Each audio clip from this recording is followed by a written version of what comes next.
Torpaq viranı nehrə tökdüyü qatığı çalxalamağa başlayır. Daha sonra nehrə çalxalandıqca tez-tez yağın hazır olub-olmadığını yoxlayır. Onun sözlərinə görə nehrə çalxalamaq böyük bir səbir tələb edir. Bir saatdan artıq zaman lazımdır ki, nehrədəki qatıq yağa çevrilsin. 20 ildən çoxdur ki, Rusiyadan Qax rayonuna gələn Vira xanım bu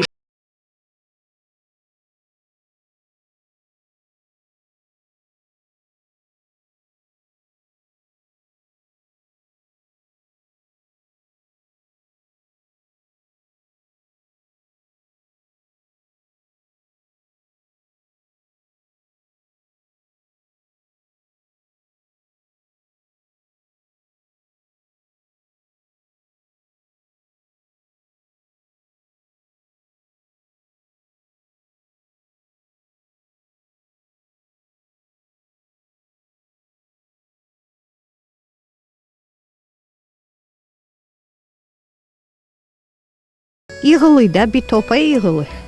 Göstərərsiniz də. Bax indi hazırdırmı? Ha. Gəl zəhmət olmasa sən Hazır. göstər.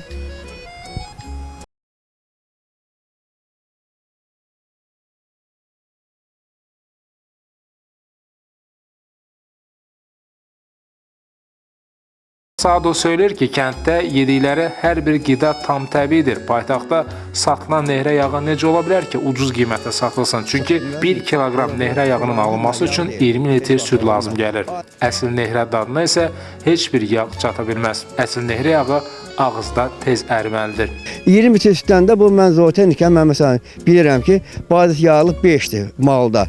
5 yağlıqla ən yuxarı yağlıqdır. 20 litr süddən 1 kilo yağ alınır. 1 kilo yağda 20 manata başa gəlir. Bu yağdan mən 20 manata başa gələndə bunun 15 manat yağ olanda 3-4 kiloda şor çıxır. Şorda manat yarından satanda elə başa-baş olur. 1 manata gəlib çıxırsın. Amma bu 8 manat satanda bu tam 3də 1-i ziyana gedir. Bu heç cür ola bilməz belə şey. Burada nəsə də paytaxtda qatır.